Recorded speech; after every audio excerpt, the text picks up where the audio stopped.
Two Guys, One Shaker Cup podcast, hosted by Joshua Shaw and Ryan Buckeye. What's going on, everybody? Welcome inside Two Guys, One Shaker Cup. Josh Shaw, Ryan Buckeye. I think about this topic that we're going to talk about today actually quite frequently because I think, Josh, you and I are able to, I guess, sort of live the American dream, live our dream, or live this idea that we had when we both entered grad school. And we've talked about this on previous episodes of the podcast. Like, we went to grad school, spent all this money because at one point in our life, we didn't want to work for somebody anymore. We wanted to work for ourselves and run our own business. But Josh tossed out a great question, and it actually stopped provoking. And like I mentioned, it's something I think about quite often is like, if you weren't in what you're doing now, and specifically if you couldn't work a fitness or health-related job, because that's where both of our careers are in, like what the hell would you do? What would you do? And I think about what I wanted to be when I was a kid, and I got to live that life for a long time. I don't know if I've actually ever sat and thought about a professional, real job. Like, what would I want to do? And so, Josh, let me ask you, as a kid, we all had dreams and aspirations of being something as a child. Yours might have been a professional chess player. I don't know, but I'd like to hear, like, what did you want to be when you grow up? I think you're going to be surprised to hear that it's probably pretty close to that. I think, any young boy, I think your first kind of initial thought is always like towards something sports. Right. You know what I mean? I think that's kind of always where you go. Eventually you figure out, or somebody kind of knocks in your head that it's so unrealistic that you should start to focus on something else. But I remember those dream suckers. Yeah, I know, always ruining things for us. I know. I tell you this: when I have a kid, definitely not going to do that. I'm going to be like, go for whatever you want to do. That's right, damn it. But I remember in elementary school or maybe early middle school, I can't remember, but it was very early on. We had to write a research paper. It was kind of that. It was around the idea of like having to actually learn how to do a research paper, but it just so happened to like do a job, like the job that you would want to do when you're an adult. And for whatever reason, I don't know why I picked this one, but I wanted to be a judge. I don't know. Which was there a movie? Was there a cartoon? Like Judge Judy? Was like, Judge Judy on your house all the time? Yeah. Like what? Why? Why would that be what I picked? I absolutely no. I don't know if it was because I learned that how much they made or what. Probably you greedy bastard. That's probably exactly. I don't know what it was, but it was like, I don't know, political aspirations. Maybe I was like, wait, maybe this is my way. I don't think I was thinking about that as a kid, but it's funny because even though I picked that at such a young age, it actually was like intertwined into my story for quite a while. I think I mentioned when we talked about, how do we get into our fitness careers, like how did we become an entrepreneur in this space?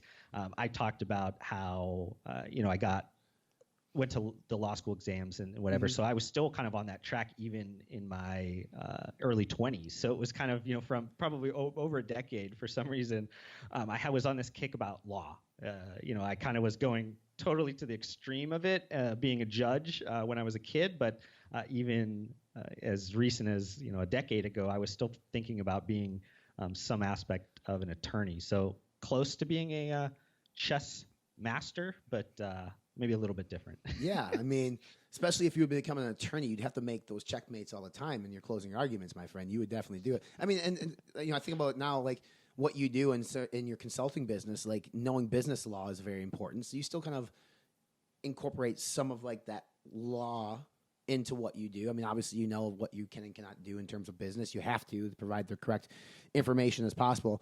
Most people know about what I wanted to be when I grew up. I was a pro wrestler, and I had that dream and aspiration since I was a little boy. We used to make paper belts in my house and like play wrestling in the living room with my brothers. And then when I was 16, I got involved and did it for 10 years and got a tryout with WWE. So I got to live that childhood dream that most people don't get to live. And to Josh's point, my dad said, give that shit up. My mom said, go for it. I went for it, and I got a chance to do it. So that's kind of my leeway into fitness. But I think if I wasn't in this world, like I'm all about presentation and presenting. Like I've always loved being in front of people. And I actually interviewed at my alma mater to be a college professor, got offered the job, and I turned it down because I just didn't want to spend that much time on campus. It was like a 2-hour drive there and back. So I've always had this aspiration of being a collegiate professor because I loved school. I love that environment. College campus, it's, to me, my 4 years in college were amazing, not just because of the extracurriculars that I did, which was great, but like just going to school, going to class, all that type of stuff was super, super fun for me. I can't imagine going back to it now. I mean, from where we're at. So, but that would be one realm of career. I think I would at least try to pursue. College professors really don't make a lot of money as much as people think that they do. Granted, they work maybe 9 months of the year, but unless you have a doctorate, then you make a little bit more. But for not a lot of people are pursuing doctorates anymore, and you can get a college professor job with an MBA, or even you can get a college professor job with just a ton of experience now. The pay rate's just different. But it's crazy to think about this question because you sit back in our chair and you realize like maybe how lucky we actually have it that we made it this far in what we're doing, because when you find yourself scratching the surface or trying to figure out in your head, like, what really would I want to do, like what I'm interested in, it's kind of a scary thought to have.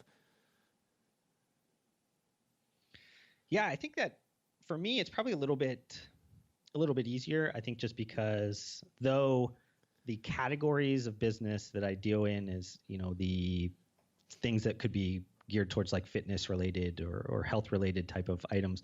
I definitely think that my transition is probably already it's still going to go in that direction the way that I even think it was going to go anyways. Not to say that the lawyer thing, but where I kind of got initially kind of interested in business and entrepreneurship and everything in general was my dad kind of got me involved in his business pretty early. I mean, when I was super young, I did like odds and ends, and he owned a gas station, convenience store, and he was a mechanic, so he also had a bunch of like bays that he did car work out of. But as like a young kid, 8, 9, 10 years old, whatever, like I would just go and maybe run around and help people pump their gas if they needed help or whatever it was. That people give me $1 and I was excited. But when I got to, I think it was like 14, 15 years old, I started to take an interest more on the back of the house of the convenience type of operations. So a lot of like bookkeeping, inventories, things like that. Just try to understand a little bit. And he kind of initially kind of pushed me towards that and said, hey, if you're interested in it, maybe you should start to think about this. And that was when I kind of thought about accounting. That was kind of my original. That's where my undergrad is in accounting. And then, like I said, I went to do the law school exams. But the plan was still, even in law school, was to do like tax law or corporate law. It wasn't really to do criminal law or something like that. It was very much geared towards business transactions and really understanding more of how to manipulate those laws for the benefit of capitalism, I guess. So it, I changed the category, I think, because I just so happened in 2006 area, I got also really interested in like fitness and health, and I got involved with like bodybuilding.com and got a job in the industry as like a remote kind of, early job. And that kind of changed the way that I thought about business, because my passion also was intertwined with a job that I could see doing post MBA. I didn't end up going in that direction. I ended up kind of veering off there, but initially that's why I changed at least the category. But the interest in non-fitness related things are still very apparent in what I do every day. It just so happens that I saw an opportunity to do what I was passionate about, but also do things that how my brain works best. Right. So if you want, so to me, it's more easy for me to think about, and I guess I'll expand on it a little bit after we talk a little bit more about just kind of where I think maybe my life goes in the future and why maybe it makes a lot more sense. But it's a lot probably more easy for me because I think I'm still very close to the fire. I'm just not 100% in it now. Yeah. What did your mom do growing up? Preschool teacher. Okay. You never had an interest in what she did, but more so like you said, you went with your dad and did some of the back shop stuff, sort of pushed into the accounting realm. But yeah, like with me, I like to know like what people's parents do, because sometimes like that'll sort of direct you in what. So in your case, like what your dad did allowed you to do these things that you enjoyed, and which is why you went and got your accounting degree in your undergrad, right? Yeah, because he would have liked me to probably fix cars though. He tried that very hard. I think for many summers he tried to teach me all the ins and outs of fixing cars, but I just. Not that I don't enjoy hard work. I think about hard work probably different than most people, but sure. I just never really got I just never understood the concept of the fixing the cars. The growing up in Youngstown, Ohio, which is very much blue collar, very much like a hardworking warehouse or like a manufacturing town. For some reason, I think as a kid I was like so anti that. I saw the bad side of when everything turned to rust, and I was like, I need to do something completely different. I don't want to be one of these types of people. But yeah, I mean, I think that I was lucky enough that my dad was an entrepreneur as well, because if that wasn't the case, I don't know where I would have went. Or to your point, I mean, it's an important question to ask, because that does have a bunch of effect on where you ultimately go. Mm-hmm. Because if you didn't own that business, I don't know. Maybe I would still be maybe fixing cars. I don't know. Yeah, I think it's interesting when you think about your parents and those listening too. Like, how did your parents influence you into the career you chose today? And for me, kind of two ways. Like, similar to Josh, my dad worked two jobs growing up. He worked at a full service auto mechanic shop, gas station. So like I would help him pump gas, and like I'd see him work on cars. He also managed a CarQuest, or it's now like Advanced Auto Parts. So he was very much into fixing cars. And I thought, like, that's what I want to do. In high school, obviously I had the pro wrestling dreams. I just didn't know if that was a reality. I didn't know how to start. But then in high school, I took sort of your trade classes. I did the Mechanics 1 and Mechanics 2, and I was like, I'm going to be an auto mechanic. And the reason why I changed my mind at that point was because, like, I realized how complicated cars were becoming with all these electronics. And I was so used to just, like, changing alternators and oil and kind of more to some people it's not simple, but to me it's simple. Like, I refuse today, Josh, to take my car into a dealership to get fixed if I don't have to. Like, I still very much enjoy working on my own cars. It just kind of brings back nostalgia a little bit, brings up the feeling like I'm accomplished, I can do things. My mom managed like a video store, the grocery store. So what they did for me was, I thought I was going to do what my dad kind of did, but also I realized like how hard they were working, and they were working multiple jobs, not just one, but two jobs. And I made a decision, like, I don't want to do that. Like, I want to work one job where I can make enough money that I can provide everything for myself, my family, whatever it might be. So my parents really influenced and impacted me into what I'm doing today, because I saw kind of the lives that they were living and how hard they worked to support for us kids. So it made me want to be better, made me want to go to college. I think I mentioned this on a previous episode. I'm the first person in my family to ever go to college. I took on a ton of debt to do it, but like I realized, like, if I did not do that, if I had not gone to Eau Claire, Wisconsin to undergrad in marketing, I'd probably be still in my hometown. I probably would be working at an auto shop, So like it's interesting to think, like, they may not always directly impact your decisions as you grow old in terms of what you're going to do. They might not give you something that you can do to say, yep, I love doing this, or they might not push you into one direction or the other, but they may just have an impact that they don't even know it. And that, for me, was always my thing. It's like, they didn't know they had an impact on me, but I knew I didn't want that life. Not that it was bad, but it's just like, they struggle to provide, because much like your hometown, it was a rich town. It was a manufacturing town. People lived paycheck to paycheck. They really did. So it's like I made a vow to myself early on. It's like, I can't do that. So I decided to change my aspirations of being this auto mechanic and pursue business in high school. And I fell in love with marketing, and I said, this is something I can do. It seems pretty easy. And that's ultimately like why I went to college. So, the overlying question on this episode is like, what would you do if you weren't in this fitness or health related job? It obviously would still be something within marketing would be my thing. I ran a brand at General Mills. I loved it. You're in charge of I was in charge of a $140 million book of business, which is kind of a cool feeling to have. But then you can look at some of these big brands, like, is there an opportunity for me to be a brand manager at Coca-Cola or Pepsi or some of these legacy brands that would be kind of a cool thing to sort of cross off your list? But that's really, like, I would still be doing that for sure. I would still be at General Mills today if Fitness Informant had not blown up. There was no reason for me to leave. I enjoyed it. It was fun, made good money. Which brings me to my question for you is, like, have you ever, like, outside of your consulting stuff, have you ever had like a full-time position with a company outside fitness and health, like with like a Whole Foods or anything that you can, like, before you had your own business, before you joined sports nutrition, the world of fitness? Like, did you ever have, I don't want to say real job because that's not fair, but you know what I'm saying, right? Like, did you work for somebody before you started doing all this other stuff? Yeah, probably my shortest job was probably the one that was the most impactful, I guess, in terms of and I'll explain a little bit about timing of why it was so short, but I spent 5 months at Microsoft. So in Seattle? Basically, yeah. So I was, say that again? Were you in Seattle? No, I was in their finance division, international finance division. It was in actually Reno, Nevada. So one of the funnels that took a lot of the money in. So there was the team, and what I worked on was something extremely kind of nerdy accounting stuff, but it was around financial or revenue recognition, so international revenue recognition. So we looked a lot around like the big contracts of Department of Defense and these $100 million contracts that had a bunch of different elements in it. So sometimes it had different software, it had different cloud services, had different. But in terms of like the accounting rules, you could only recognize revenue maybe sometimes on a subscription. Sure. Sometimes you can do it all at once, depending on the time frame. So it was a lot around actually making sure that the stock prices hit the levels that analysts expected. So a lot of times it was really trying to walk that line there. But I was only there for 5 months, and it was by far probably one of the most challenging environments that I'd ever been in, because you're around a lot of people that are extremely intelligent, have huge aspirations. The team that I worked with was in Ireland, Singapore.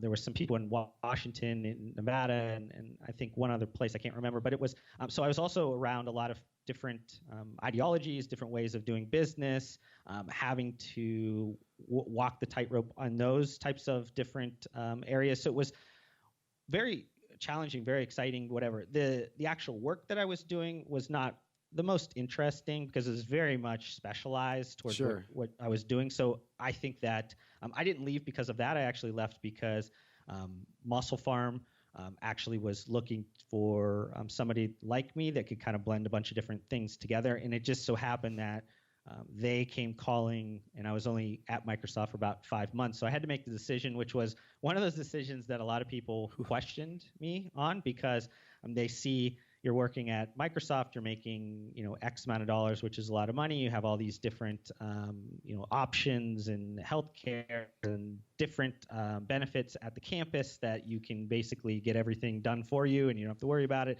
And then you're going to go leave for a startup that, whatever. And it was just, for me, because of entrepreneurial side of me, I wanted to make more of an impact. It didn't matter how hard and how impressive I was at Microsoft. Bill Gates wasn't going to walk by my desk and say, good job. You made a bunch of impact in our business at my level. So it was kind of daunting for me as a young professional that wanted to make an impact. So then when Muscle Farm came around and I was one of 10 or 12 employees, I could see that there was a direct line. I was working directly with the CEO. So it was like I was making an impact, and that was worth way more than me than any other security or anything that I could get from Microsoft. But like you said, that was probably one of the most impactful jobs for me, because it gave me insight into, one of the biggest 5 companies in the world. And that was post MBA? That was post MBA, yeah. Did you have any, between your undergrad and your MBA, was there time with you spent within corporate America, or did you go directly in your MBA program? No, so I had, during undergrad, I had several internships. One, like the most prominent one was with Deloitte, like one of the big 4 accounting firms. So, one of the kind of the top of the top internship programs. So I had access to that. That's kind of where the international tax and all that kind of stuff kind of got into there. And then I also had, I think, 3 or 4 other internships that all just so happened to be in different elements of finance or accounting. So I did have internships, not necessarily like whatever. That's how I funded most of the back half of my undergrad and then my MBA. So I walked away with probably what the average person walks away with in terms of debt after their undergrad. I walked away with from my MBA. So I worked primarily throughout the whole time, but it wasn't anything that was fitness related, other than, like I said, I worked on a remote position. It was kind of on the side. That's what got me going. While I also had that was my side hustle. You know what I mean? My passion was my side hustle, but I knew I wasn't making a lot of money, and a couple $100 and some free product or whatever. So it was like, I started definitely from the bottom there. But yeah, I did have other access to other jobs, internships, organizations that kind of taught me some different things, I guess. Right. Yeah, that's interesting too, because for me, obviously, I just mentioned my time at General Mills and how I enjoyed it. Being within food marketing was fun, because I did an internship back in my undergrad too with Hormel, which Hormel is a big company. Actually, they had bought Sport, which is a small, obviously then now that Pepsi owns them. But so I've always been in food marketing, which is funny because if you think about what we talk about on this podcast or even what I do outside of this realm, a lot of it is nutrition related stuff. And so this experience that I had within food marketing, whether it be back at Hormel or at General Mills, is I can apply that in conversation with people. So when people buy a box of Special K and assume that it's a good, healthy cereal, I can say, actually, it's not a good, healthy cereal. Not just because Kellogg's makes it, but because I understand what goes into these things. But then let's revert just a little bit. Like we said, kind of like if we weren't doing fitness or health related stuff, like what would we think we'd be doing? But here's a cool question. Like, what's the craziest thing that you'd want to do, Josh? What's something that's like you thought of before, but maybe in the back of your head thought that's just fucking crazy. Everybody would look at me and think that's weird. But like, what's a job that you think you'd have a ton of fun at, but it just might be a crazy job to have? You know, I one of those people that I believe I make my own destiny. So I think what I'm doing right now is pointing me towards that ideal, perfect, crazy, big, ambitious type of career that I want to have. I kind of want to go towards like venture capitalism. Like I want to invest. I want to do, regardless if it's with private equity, a lot more early stage stuff, venture capital. I want to be in deals. I want to be working within deals. I want to have my own money on the table in a lot of cases. I think I'm already kind of doing that in a sense with consulting because I'm kind of ground level where I'm not necessarily investing in these businesses I'm working with, but I am working with them in a very intricate level on the management consulting side. But eventually I want to get to the point where when I do see those opportunities, and I do see them a lot, that I have the availability to be able to invest in those opportunities. So it kind of, like I was saying before, it kind of intertwines with what I was doing back then, or what I wanted to do going to law school and getting focusing on corporate law or tax law or something like that, where a lot of it was going to be getting to this point where I was going to be in very high level negotiations for different aspects of equity or whatever, deal making, and have that ability to be in those high pressure situations and be able to take a lot of risk, get a lot of reward and be able to balance that. That is where a lot of the excitement, at least in my eyes, is. I know that by a lot of people listening to this or watching this is probably going to laugh because they're like, Ryan just asked, what's the craziest thing you could do? And you just said you wanted to be somebody that's dealing in mergers and acquisitions or investments. That's what I think is a crazy job to do. But I don't know. That's just always been what I find interesting. Like that to me is where I want my retirement to be. Like I don't think about retirement in the sense of like I'm going to sit back and kick my feet up. I think I want to be able to use my money the way I want to use it, invest in passionate entrepreneurs, and be able to be around that excitement for a lot of years to come. So like, I think all of my path is kind of going in that direction. So it might not seem like that's all exciting. Like I'm not going to open up a trampoline park, even though I think that would be super fun. I don't know if you've ever did trampoline parks, no, but I need to. Trust me, you need to do it. You need to do it. But it's one of those things like, I don't know. That's my crazy, big, ambitious, like, career, and I think I'm already kind of on that fringe there. I don't think this is something that like I have to wait until I'm 65 to do in 30 years. I think I've already been building towards that path. It's just a matter of when things align correctly. So would you be more like Mark Cuban or Kevin O'Leary from Shark Tank? Because maybe now I'll say Josh maybe didn't say anything too crazy out there, but now I'll say, well, maybe he's on Shark Tank. Now it's a little crazy. Now it's a little crazier, and you're investing in passionate entrepreneurs, your own money.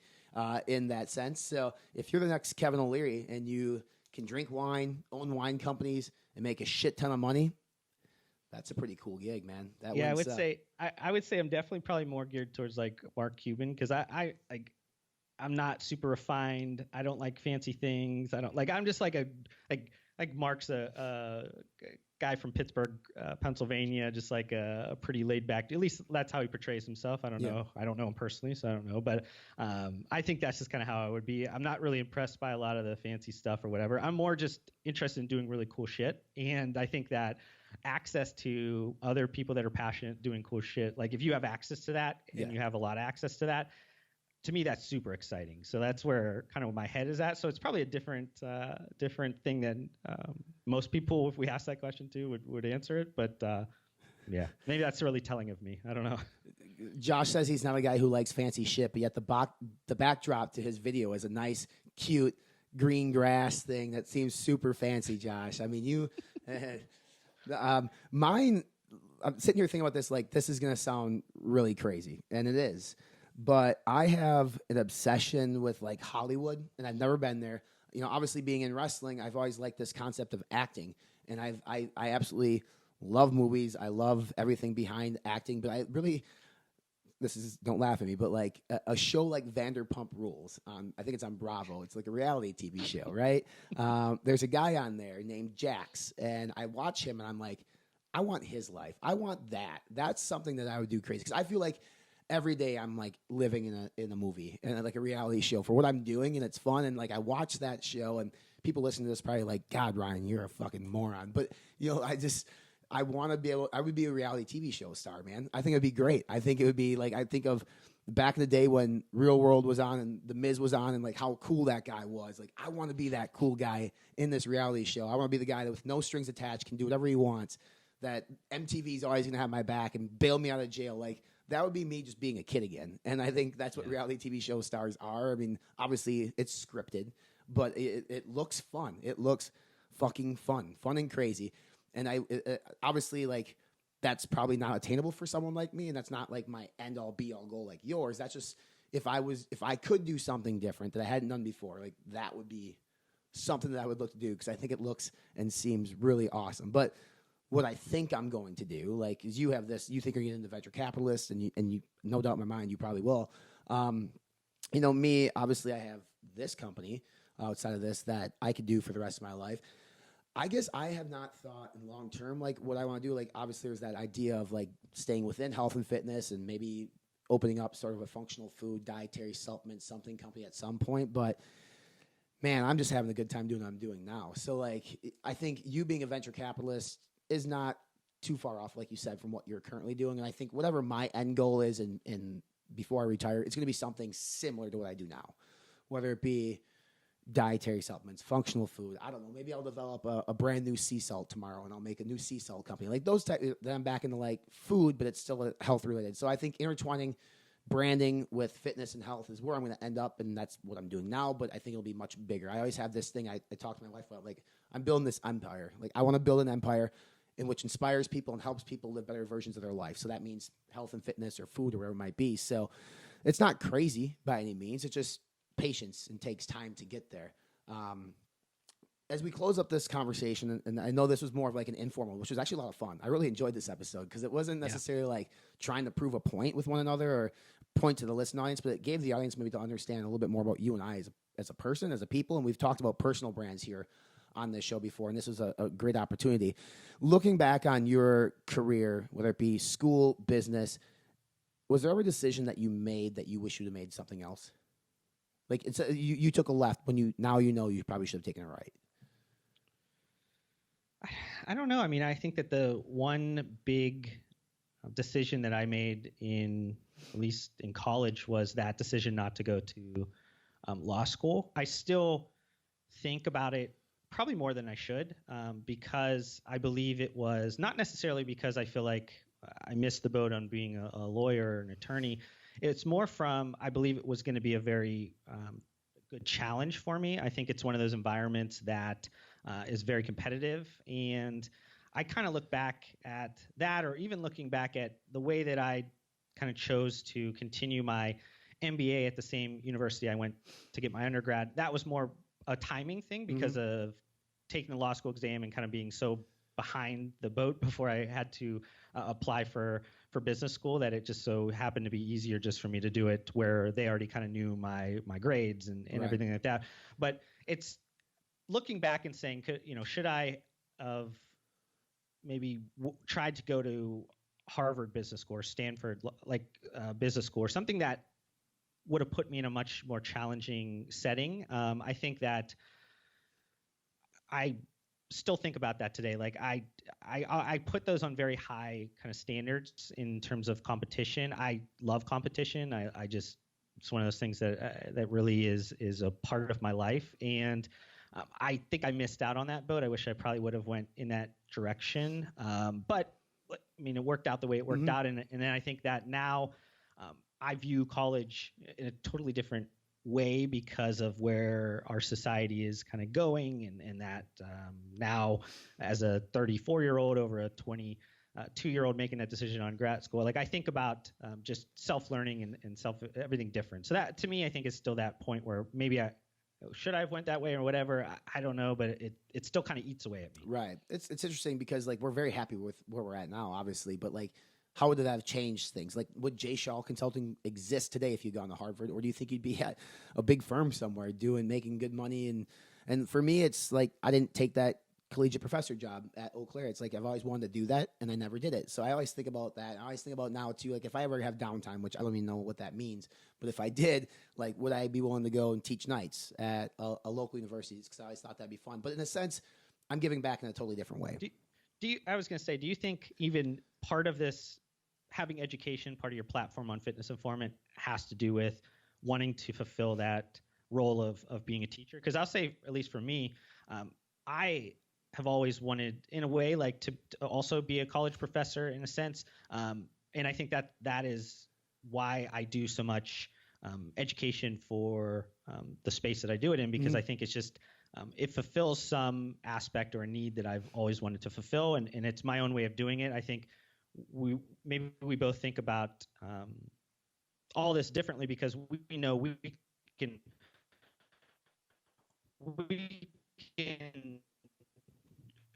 do our own media, talk about whatever we want, and it's still reaching just as many or more people now. So I don't know if you thought that or not, but I think it's probably very telling of why you took this path. Yeah, I think if you've listened to this entire episode and you realize what I've done, like wrestling, I wanted to be a collegiate professor. I would be a reality TV show. Like I'm literally doing it all today. I'm doing it. I mean, I am. I built a brand through marketing. I teach. I'm basically like the sports nutrition professor of some sorts. I mean, some people might say, and like it's kind of like a reality TV show with Instagram stories, man. I mean, so I really kind of took like all these things that I've sort of branched out and said like I would do these things. And I'm kind of doing them today. So it's not that I don't regret anything in life, to be honest with you. Like it all led us to where we are. And to Josh's point earlier, we create our own destinies. I truly believe that as well. And it's fun, but it's that you ask that question. It's like, yeah, I kind of am doing that. My classroom is massive at this point. I don't have a 25-person classroom. I have a 15,000-person Facebook platform, which is my classroom. But I guess for the listening audience, like, it'd just be curious to have you guys think about some of these questions that we talked about. Like, are there any decisions in your life that you wish you'd made differently? I mean, you don't have to share them with us, but it's just more of a thought-provoking episode. And think about it, like, the biggest thing is, like, what you're doing today. Is that what you're meant to be doing? And is that what you want to do? Because if not, you can take a leap of faith and you can change it. And I'm not saying quit your job tomorrow and walk out with no income. Be smart about it. But just truly ask yourself, like, are you happy doing what you're doing? And if not, try to make a plan to change it. And sometimes that plan might not always work out, but at least you can say you tried. Because, if you didn't take the job at Muscle Farm, you left Microsoft, which is a massive company for this little lime green company that wants to sell protein powders and pre-workouts, you probably wouldn't be in this position today. And, had I not left General Mills and done this, obviously that's a big leap of faith too. So we've all taken leaps of faith, and if you haven't done that yet, you know what? Do it. You got one life, man. One life to live. And during that life, subscribe to our podcast on iTunes, Spotify, here on YouTube as well. Write us a review. It helps out the algorithm so more people can discover it. And, obviously if you want to engage in conversation, you can go over to our Two Guys, One Shaker Cup Facebook page and engage with Josh and I as well. Any parting words there, Joshua? No, I mean, I think that if this is a little bit different of an episode, it's probably we've probably done about 25% of episodes more similar to this. If people did enjoy this type of episode, we'd love to hear about it just because it helps us understand. If you guys want us just to talk about stuff that's in both of our lanes and it's not very personal, hey, we'll listen to that a little bit. We'll probably still do what we want to do, but yeah, absolutely. at least let us know a little bit. Yeah. All right. On that note, we appreciate everybody tuning in. Until next week, take care.